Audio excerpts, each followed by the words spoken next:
So you thought exercising was healthy? A Chinese newspaper reports that a man had to be hospitalized because he exercised too much, and this ludicrous story started for a no less ludicrous reason. Mr. Lo is a 36-year-old man who usually does not exercise too much. He says it's because his work keeps him busy, but he could just be lazy. However, Mr. Lo and his wife just made plans to have their first baby and decided to prepare like all future parents and wanted to have a healthy mini Lo. Mr. Lo thought that by picking up exercise and going out running, this would have a positive effect on the health of his soon-to-be-conceived infant. Though his intentions were good, he probably should have gotten a biology textbook and read the chapter on how genetics and baby-making works. Anyway, Mr. Lo went out for a 3-kilometer run and came back exhausted, with his leg muscles sore. Extremely sore. He soon realized that something was very wrong and went to the hospital. After a medical examination, doctors concluded that he had rhabdomyolysis, a condition in which damaged skeletal muscles break down, releasing harmful proteins into the patient's blood. Although the condition is mainly seen in people injured during earthquakes or similar disasters, it can also affect anyone who works out a little more strenuously than they're used to. Doctors say people should exercise according to their physicality and gradually increase the intensity of their workout sessions in order to avoid this kind of issue. So, to all the slackers out there, go work out, but pace yourself. Keep watching for more weird medical stuff. Thai boys trapped in cave could face cave disease. Following their rescue, the boys that were trapped in a Thailand cave may face another challenge: cave disease. ABC News reports cave disease, also called histoplasmosis, is a fungus infection which is aided by nutrients it gets from bat and bird droppings. The disease is reportedly transmitted via air, with the fungus becoming airborne through its spores that are so tiny they're undetectable to the human eye. However, the disease itself is not contagious from person to person.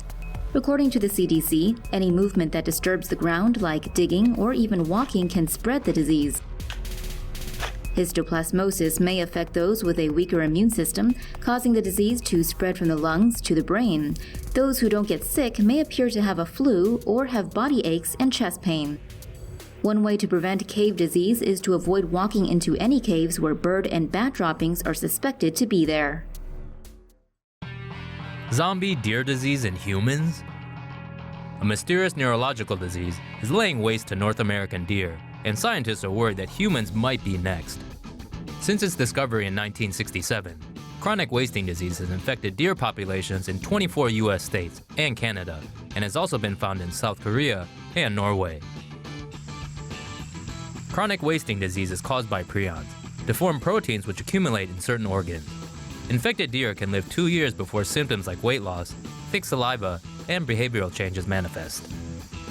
The disease is contagious and typically spreads via the saliva and feces of diseased deer, which can contaminate the environment and infect other animals. Prion diseases are typically limited to certain species, but may evolve to overcome the interspecies barrier and infect new hosts. Mad cow disease is one example, with humans contracting the disease from eating cows that have been infected by prions from sheep. While no humans have been infected by CWD, monkeys in a recent study reportedly contracted the disease after ingesting infected deer meat. Public health officials continue to monitor for any sign of brain-wasting diseases in humans. They have also warned hunters not to consume deer meat without getting it tested, regardless of how healthy the animal looks. Boy battles real-life grayscale. A family is desperately searching for a cure for their son, whose debilitating condition is basically turning him into stone. Jaden Rogers has congenital fascial dystrophy, or stiff skin syndrome, a connective tissue disorder characterized by thick, stone-like skin. The 12-year-old's struggle with the disease started 6 years ago, when his adoptive dad noticed a small, hard lump on his right thigh that got bigger and spread at an alarming rate. It soon wrapped around his legs, hips, butt, and arms, and made it difficult and painful to move. Chemotherapy slowed the calcification for a while, but the symptoms have since gotten worse, with Jaden now needing a respirator to help him breathe. Only 40 other cases of the rare condition have ever been documented in the world, so doctors know very little and are still struggling to find a cure. They say the worst-case scenario is total paralysis, with Jaden becoming entombed within himself. Stem cell treatment in Europe could be the boy's last hope, but the family's finances have already been exhausted. A GoFundMe account has been set up to fund the medical costs. Only $43,000 of the $1.5 million goal has been raised so far, but family and friends say donating air miles or hotel points would also help. Don't forget your bug spray this summer. According to the Centers for Disease Control and Prevention, the number of Americans becoming sick from mosquito, tick, and flea bites has more than tripled from 2004 through 2016. The CDC said over 96,000 diseases caused by mosquito, tick, and flea bites were reported in 2016, up from over 27,000 in 2004. Zika was the most common disease carried by ticks, mosquitoes, and fleas reported in 2016, with over 41,000 cases, followed by more than 36,000 cases of Lyme disease. The surge in infections may be the result of global warming, with warmer temperatures and shorter winters boosting mosquito, tick, and flea populations. According to the CDC, the increases in cases are due to several factors, including growing insect populations that transmit the diseases and increased exposure to U.S. travelers abroad who unknowingly transport the infections back into the country. The CDC also said that more than 80% of vector control organizations across the states don't have the capacity to contain these fast-spreading illnesses. Well, that's good to know. Rare sex disease could become a superbug. The BBC reports Mycoplasma genitalium, or MG, is a rare sexually transmitted infection that may become a superbug if it is not taken seriously. Newsweek reports MG is a bacterium which can live in the urinary and genital tracts of the body, causing a burning sensation during urination or pain during sex.